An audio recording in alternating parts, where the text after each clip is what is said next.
అందరికీ నమస్కారం. దేశీయంగా, అంతర్జాతీయంగా పలు రాష్ట్రాలతో ఒప్పందాల కోసం అదానీ ముడుపులపై అమెరికాలో నమోదైన కేసుపై తీవ్ర చర్చ జరుగుతున్నా, దాని ప్రధాన మూలం ఆంధ్రప్రదేశ్లో ఉన్నప్పటికీ, రాష్ట్రంలో కమ్యూనిస్టు పార్టీలు, ఏపీ కాంగ్రెస్ మాత్రమే జగన్ గారిపై, అదానీ గారిపై విచారణ, ఒప్పందాల రద్దును డిమాండ్ చేస్తున్నాయి.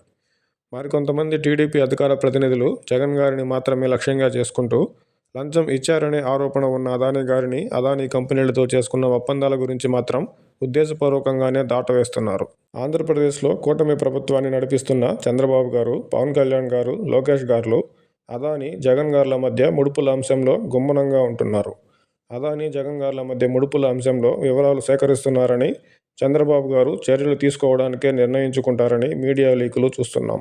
అయితే రాష్ట్ర ప్రజలపై భారీ ఎత్తున భారాన్ని మోపిన విద్యుత్ ఒప్పందంపై, ఆ ఒప్పందాల వెనుక ముడుపుల భాగవతంపై చంద్రబాబు గారు ఖచ్చితమైన చర్యలు తీసుకుంటే రాష్ట్రానికి, ప్రజలకు ఎంతో ఉపయుక్తం. అయితే పెద్ద స్థాయిలో అండా దండా ఉన్న అదానీ గారితో వ్యవహారం కావడంతో చంద్రబాబు గారు ముందడుగు వేస్తారా లేదా అనే అనుమానం సర్వత్రా ఉంది. రాజకీయ ఒత్తిళ్లను పక్కకు పెట్టి రాష్ట్ర ఖజానాకు లబ్ధి చేకూరేలా, రాష్ట్ర ప్రజలపై విద్యుత్ భారాన్ని తగ్గించేలా చంద్రబాబు గారు ధైర్యంగా ముందడుగు వేయాలి.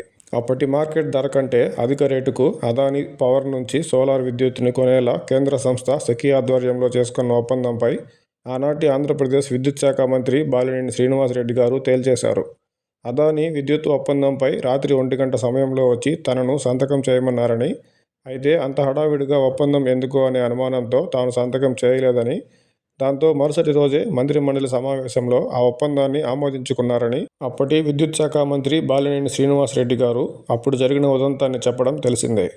అధిక రేటుకి సోలార్ విద్యుత్ కొనడం, ఆగమేఘాల మీద ఒప్పందం చేసుకోవడం, విద్యుత్ సరఫరాలో ఇతర ఛార్జీలు ఏవీ లేకుండా అదానీ కంపెనీకి ఊరట ఇవ్వడం, అప్పటి విద్యుత్ శాఖ మంత్రి స్వయంగా ఆ ఒప్పందంపై తాను సంతకం చేయలేదని చెప్పడం, అన్నిటికంటే మించి అమెరికా దర్యాప్తు సంస్థలు తగిన ఆధారాలతో కేసు నమోదు చేయడం, ఇలా ఎన్నో రకాలుగా ముడుపుల అంశంలో బలమైన ఉద్దేశం ఉన్న దృష్ట్యా కేంద్ర ప్రభుత్వ చర్యలతో, అమెరికా చర్యలతో సంబంధం లేకుండా రాష్ట్ర ప్రజల కోసం చంద్రబాబు గారు ఖచ్చితంగా తగిన చర్యలకు ఉపక్రమించాలి.